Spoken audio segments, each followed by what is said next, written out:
Hey, what's up everybody? I'd like to welcome you to another Juice tutorial. And today is part 2 of customizing our look and feel class. So where we're going to be customizing our dials and sliders using the look and feel class. Now, just to recap on what we did last time, we were able to call on these slider objects and use the look and feel class in order to customize some of the colors of the default Juice GUI that they've nicely built for us. But what if we wanted to draw our own dial or our own slider and customize the way that that looked and the way that that felt? Well, we're able to do that, and I will show you how. So if we go into the API, just going to move back here just to show you where I'm at. And if you remember last time we used the look and feel v4 class to customize the slider colors. And just to remind you that this look and feel v4 is inheriting from these previous look and feel versions. So this is the latest version of the look and feel class that you want to use.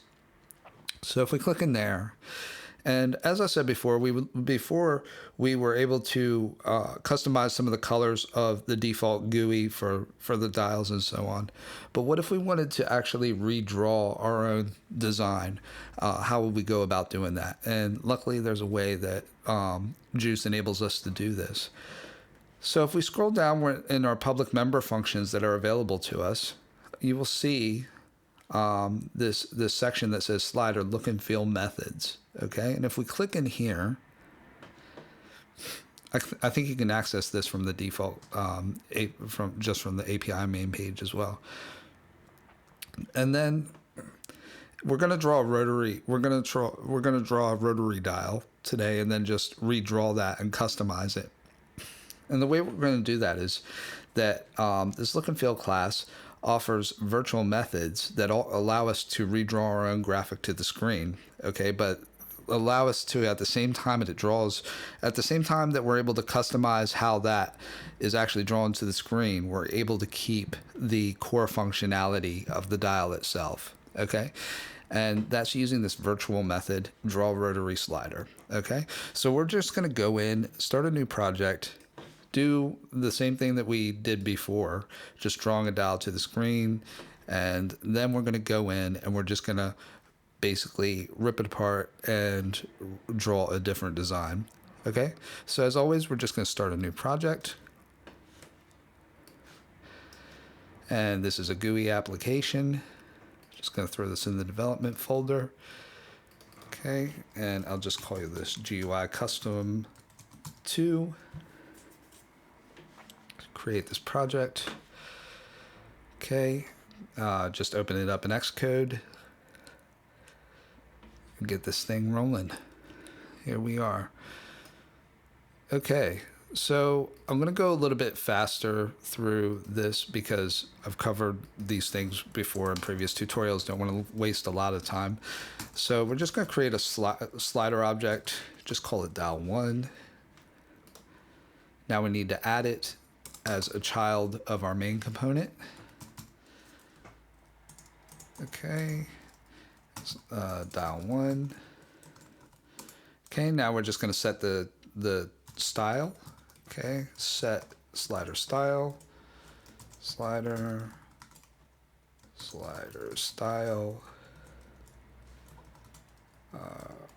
rotary.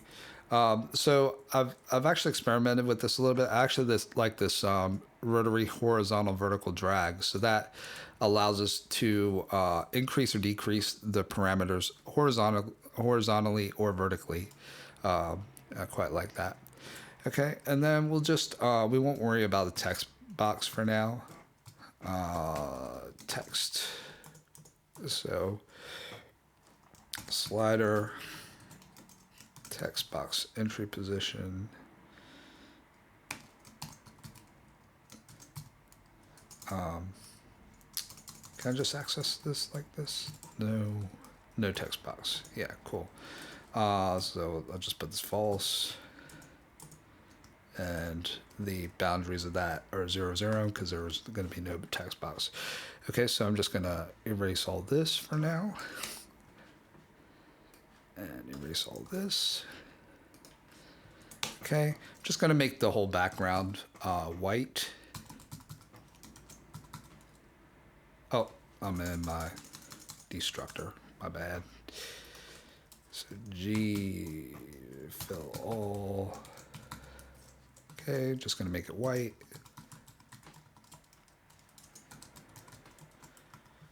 Cool. So now we just need to set the bounds of our dial. And I'm just going to set it to our main, to the same bounds as our main component, which is 600, 400, as you can see in set size. Okay, so I'm going to do get local bounds. Okay. So if I compile that quick, hopefully it should just give us a dial on the screen, our default dial.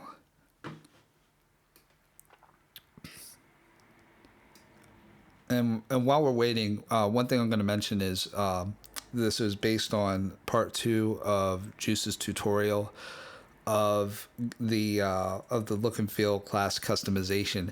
However, what I'm going to do is I'm going to go a little bit slower and just go a little bit more into detail on exactly why we're drawing things the way that we are, because I don't really want to gloss over some of the details, and I think it'll be beneficial for people, especially those of us that may not have a whole lot of graphics drawing experience.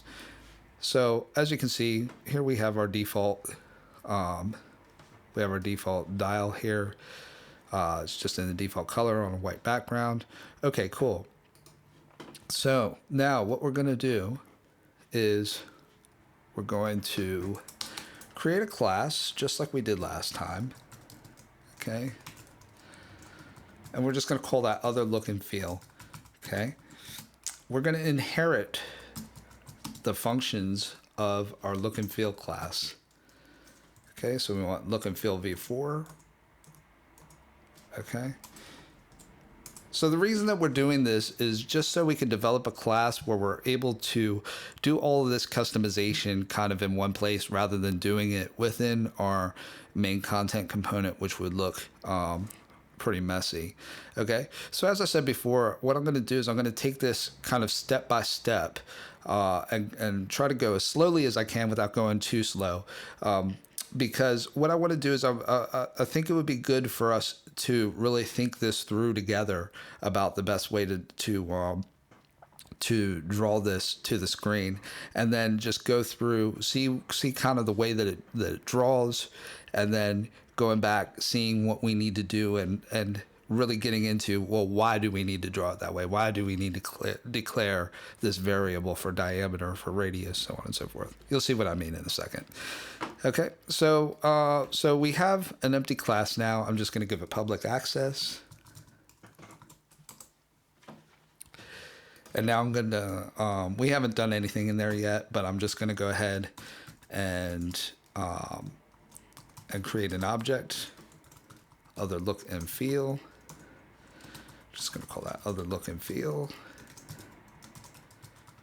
Okay. So now I can do dial one dot set look and feel, and I think I need to have this as a reference, other look and feel. Don't want the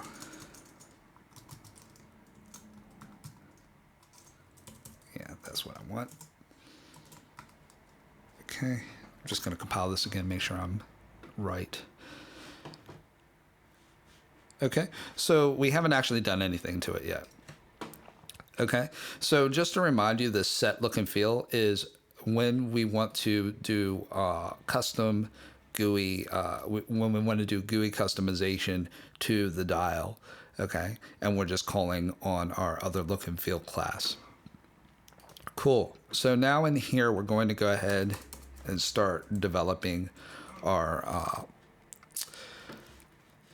customization for drawing this dial. Okay, so as I said before, we're going to use, sorry about that, we're going to use this Drawl rotary slider in order to redraw a different type of dial to the screen. I'm just going to move this to my other screen so I can copy it. Okay, so I'm just copying it directly from the API. So void raw rotary slider. Okay, so we got the graphics object.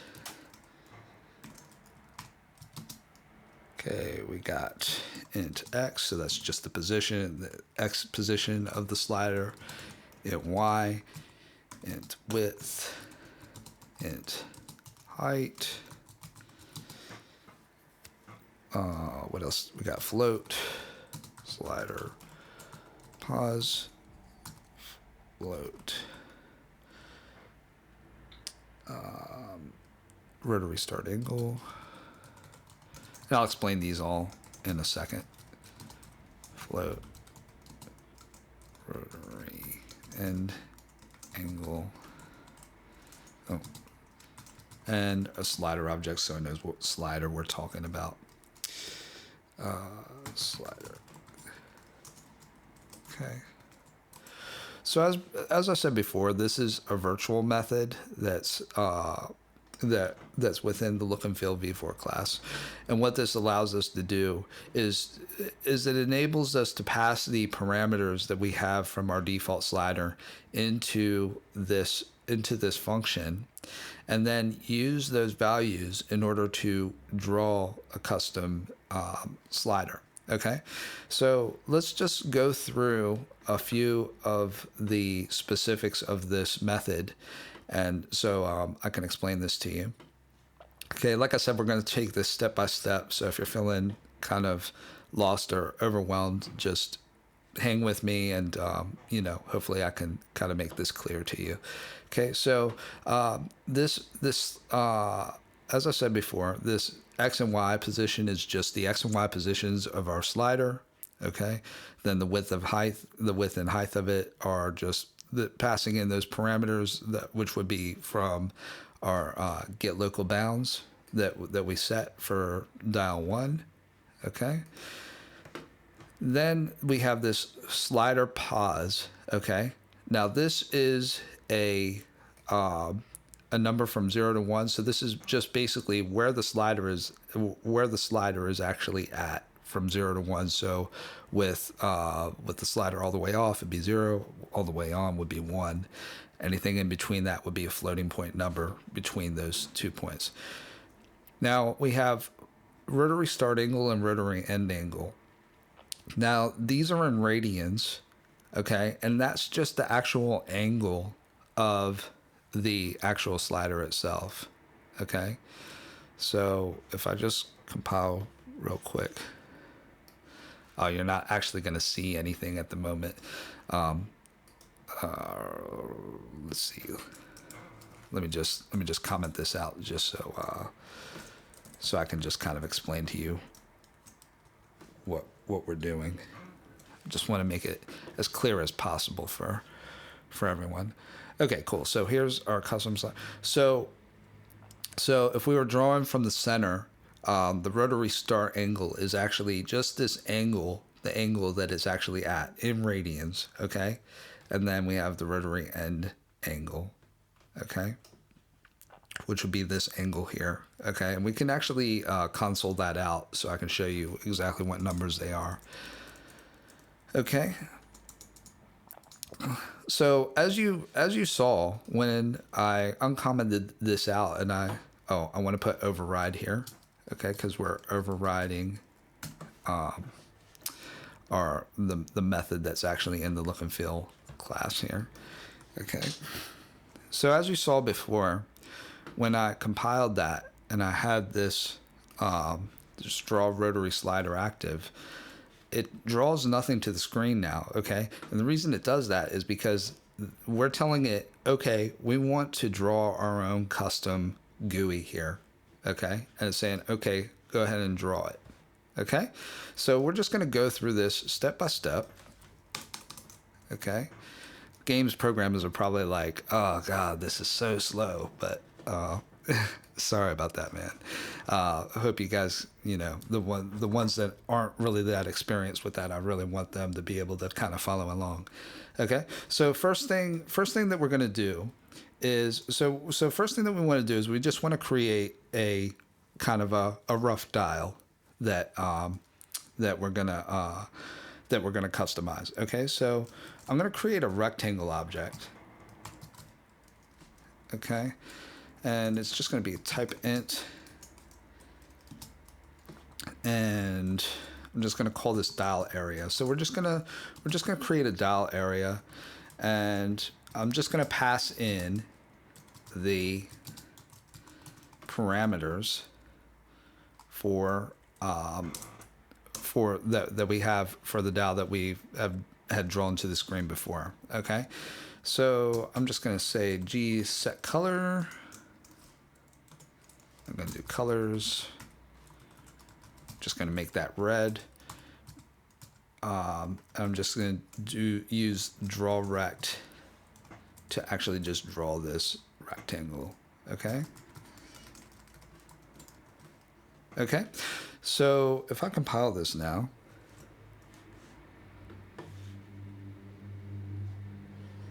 okay, you can see a thin red rectangle around the screen. Okay, so that's the bounds of where we're actually going to draw the dial. Now you're probably thinking like, well, why don't you just draw the ellipse in there and you'll be good to go? Well, the reason that you're going to find that this is a little bit more complicated than that is because our width and height are actually different dimensions. If they were the same dimensions, we would be cool. But because they're different dimensions, because we have a different width from height, you're going to find that we're going to need to do some calculations in order to get it to sit in the middle of the screen as it was before. Okay, so what I'll do now is I'll just do G fill ellipse. Okay, you'll see that this wants a floating rectangle, a rectangle with float parameter rather than an int rectangle that we already have. So I'm just going to have to go back and change that. So I'll go dial area, and then I'm just going to change this to a float. Okay, and you're going to see why we need to do some calculations here. We got a little problem. Okay, so it doesn't look very much like a dial at the moment. Okay, it's oval shaped because our width and our height are different dimensions. Okay, so now we're going to have to create some variables in order to get this to sit in the middle of the screen. Okay, so the first thing that we want to do, let's just create a diameter. Okay, now there's a function that's called jmin. Okay, jmin just allows us to compare two values and get the lesser of the two values. It returns the lesser of the two values. Okay, so if I go width, I go height. Okay, what it does is it's going to look at the width, and it's going to look at the height, and it's going to give me the lesser of the two values. Okay, well, why would I want to do that? Well, because when I'm drawing this dial to the screen,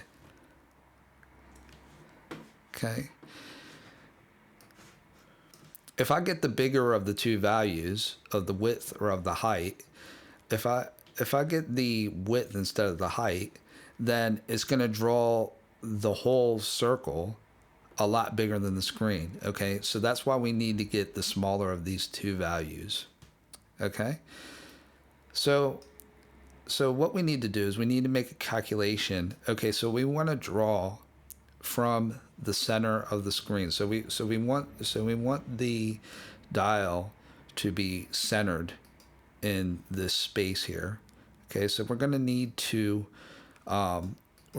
find where that center is.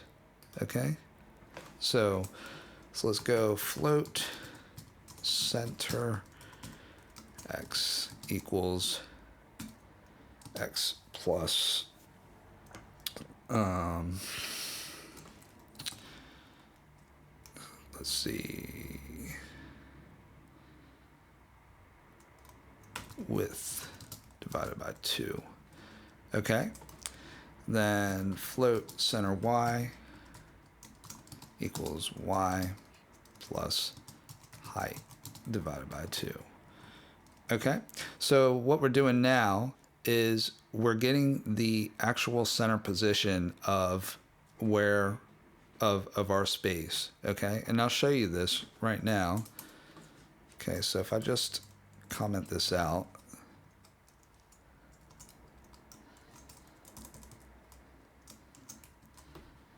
okay, so let's just do a real quick ellipse, fill ellipse. I'm just going to make those parameters center,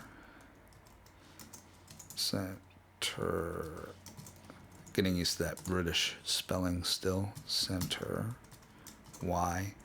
I'm just going to make it 5 pixels. Okay, I need to set the color.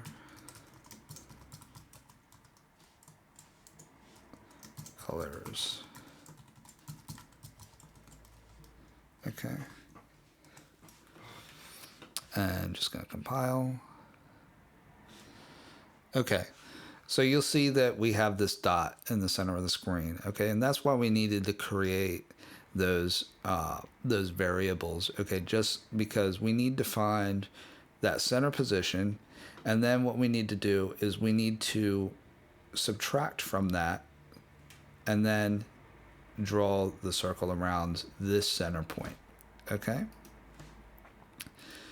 So now what we'll do is we'll make 2 more parameters.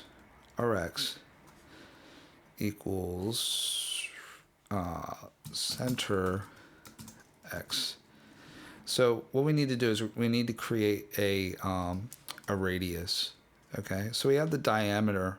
We have the diameter of the dial, which is the full length and width of the dial. And now we just want to get the radius, which is half of that. Okay, equals diameter divided by 2. Okay, and then what we're going to say here is we want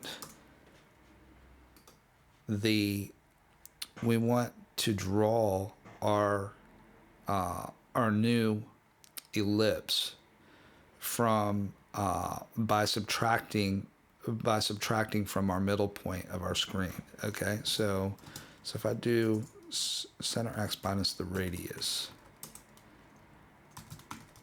ry equals center. I keep on spelling it wrong. Minus radius. Okay, and okay, I'm just going to explain that a little bit further. Okay, I feel like I'm trying to explain it the best I can. It's kind of tough to explain everything all in one. So before we were drawing the ellipse in respect to the rectangle that we were drawing around it. And as I was saying before, the width and the height were different, and that's why we were getting an oval instead of a perfect circle. So what we needed to do is we needed to find the center point of the screen. And now what we're doing is we're actually subtracting from the center point to get the coordinates that we need to actually be able to draw a center perfectly in the center of the screen. Okay? So now if we go back to our rectangle, okay, and we say, and we put Rx and Ry in here, and then we want the width and the height of it to both be diameter. Okay, let's see what happens. Oh, I haven't actually drawn the rectangle, so I'm just gonna kind of go like this. and I won't worry about the ellipse for the moment. Let's see if we've got the right spot here. Okay, great. So you see what we've done is we've actually kind of offset this the rectangle into a square shape. So now it's a perfect square with our center point in the center, and this is going to allow us to draw the actual ellipse. Okay, so I can just do that now. Okay, and if I compile,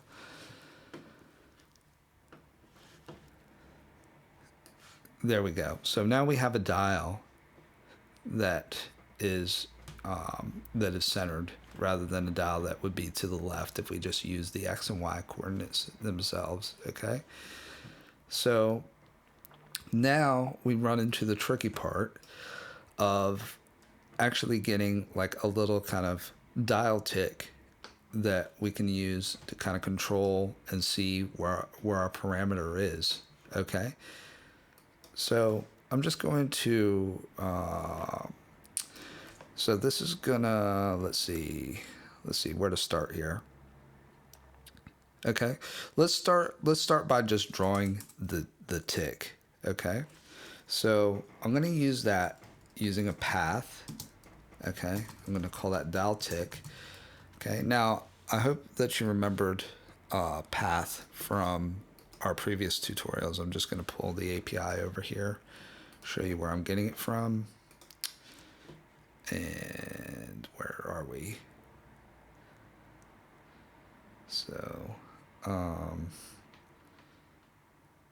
there we go, path. Okay. So this is a way that we can just draw custom shapes, and then what we can use is we can use transformations and rotations to actually get it into the right spot. Okay, so we have another class here. I'm going to show this to you while we're here. It's called Affine Transform. Okay, and what that does is it defines a 2D matrix that allows us to do transformations, rotations, scaling. Okay, I'm not going to get too into that, okay, because it's a bit more than the scope of this tutorial. Okay, but hopefully I'll be able to get through this without too much trouble and explain to you how to do this, because it can get quite confusing. Okay, if you're not experienced in drawing graphics to the screen. Okay, so we're going to do dial tick. So we've created a path called dial tick. Okay, I'm going to do dial tick dot add rect. Okay, that's just a method in path. Okay, it just allows us to draw a rectangle. Okay, so we're just going to take this step by step. I'm going to draw the rectangle at 0, 0. Okay, so this is just, we're just making like a little tick on the on our dial. Okay, and we're going to make the width of it. Let me just make it like 2.0, and then the height of it, we can just make this the radius of I'll just make it the radius for now. Okay, and then we'll come back and we can kind of tighten it up a little bit later. Okay, so then we could do fill path. So what we're going to do is we're just going to draw our path to the screen now. Okay, so g dot fill path. Okay, and we want dial tick. Okay, and what we should see is a very small rectangle at the top of our screen. Okay, so there it is. It's very small. Okay, I'm just gonna actually thicken it up a little bit just so you can actually see it, just in case you can't see it. Okay, there it is, a little bit thicker. Okay, and so that's there. Okay, so we have our ellipse here. So this actually has the functionality of our dial as we had before, but we can't see it turning. We don't know where it's at between 0 and 1. Okay, so we need this tick, and we need to put it at our angle in order to see where we need to be. So we need to get this tick at the right angle on the dial. Okay, so that's going to require some transformations and rotations.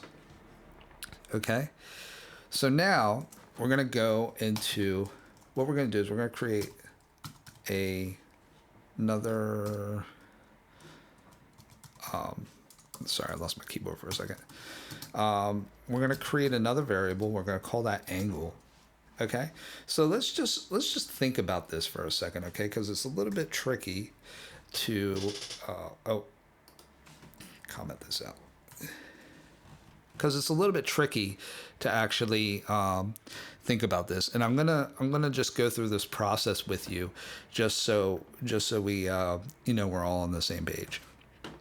Okay, so we have the slider position, okay, which is the position between 0 and 1 that the slider is actually at, okay?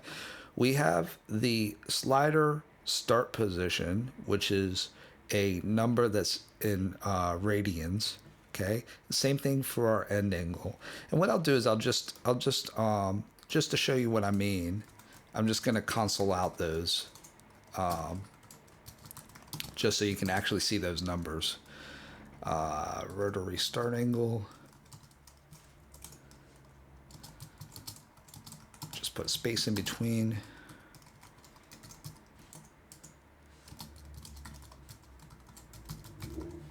Okay.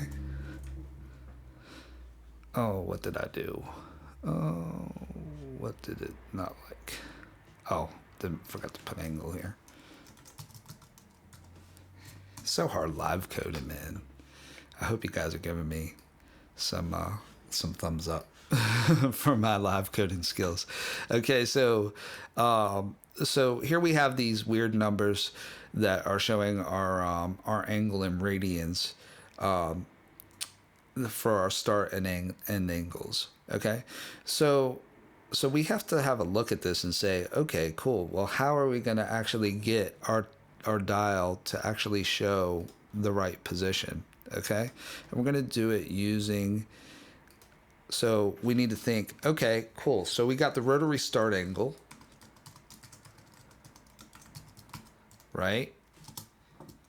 Which is the position that we're starting. And we need the slider position between 0 and 1, okay?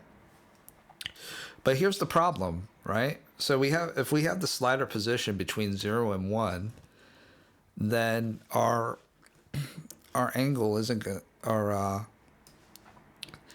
tick isn't going to turn properly, okay? Because it's going between 0 and 1, but this is going in radians, okay? So we're going from 3 to 8 rather than from 0 to 1. Okay, so what we need to do is we need to kind of scale that, okay? The way that we could do that is by multiplying the difference of the end angle minus the start angle. Okay, so I'm just going to go ahead and do that. Okay, so what we're doing is we're just going to put that in a parentheses. Okay, I'm just breaking this down, just, I hope I'm not going too slow for you guys. So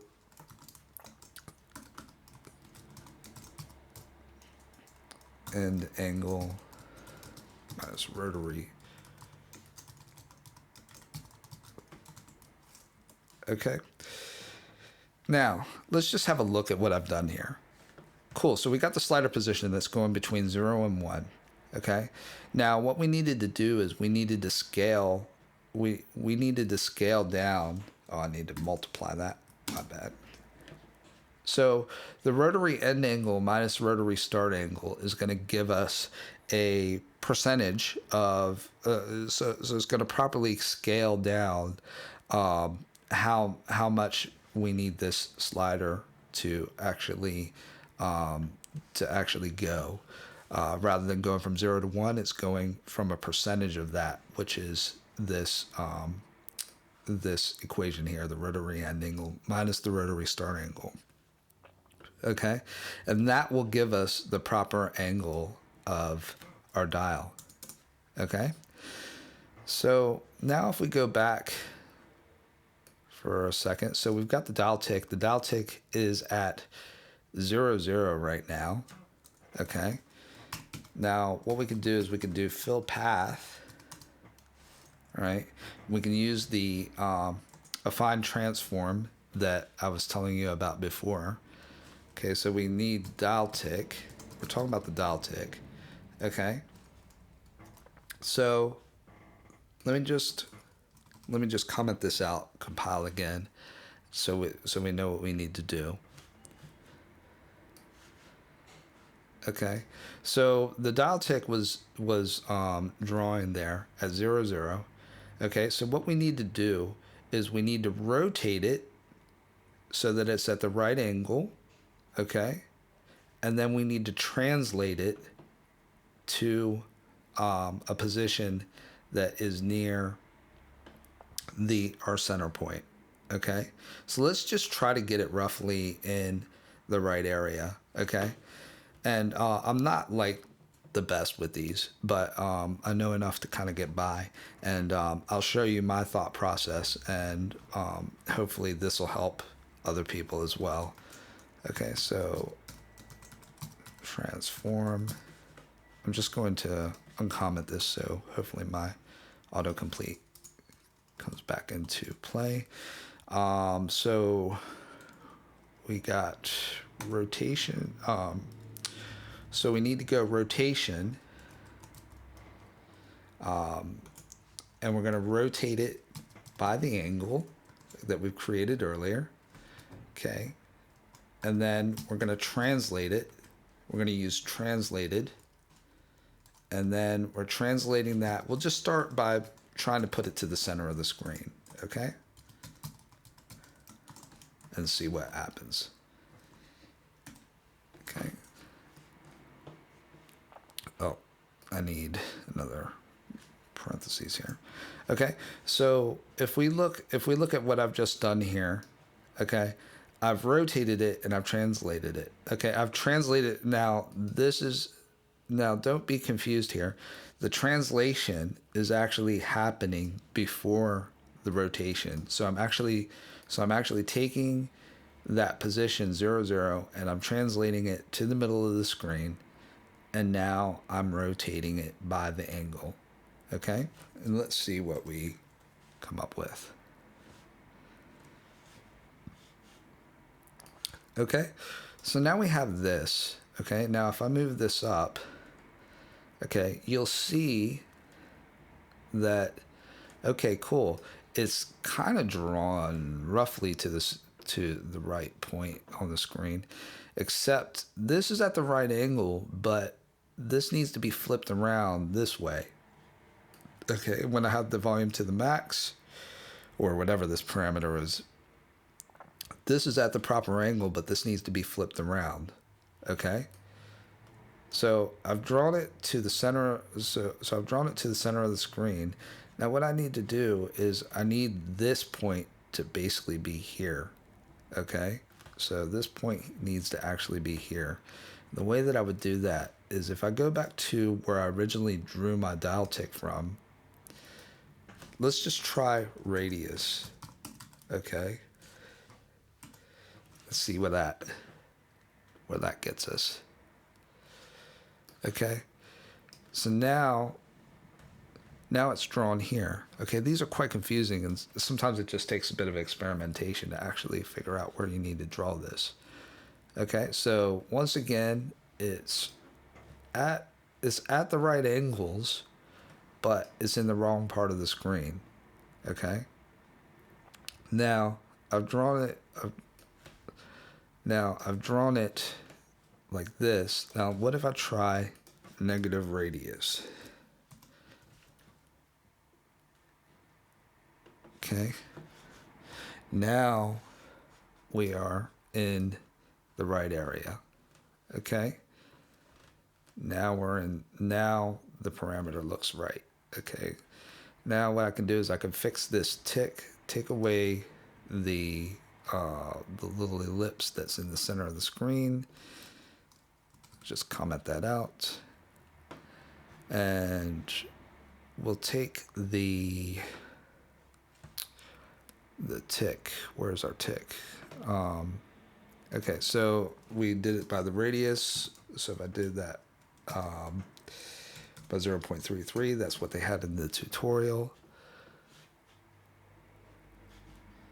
Okay, so now we have something that looks like a volume button, or volume dial rather. Okay, and as I move it up or as I move it down, then we're getting the proper movement that we need. Okay, and if we wanted to, we could actually go here and we can actually add like a nice little outline, draw, ellipse.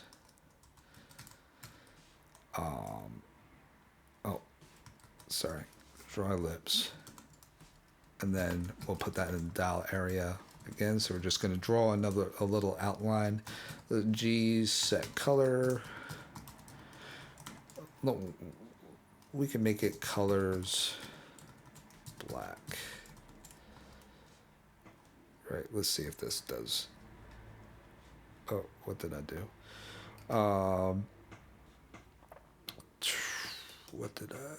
What do I need to do here?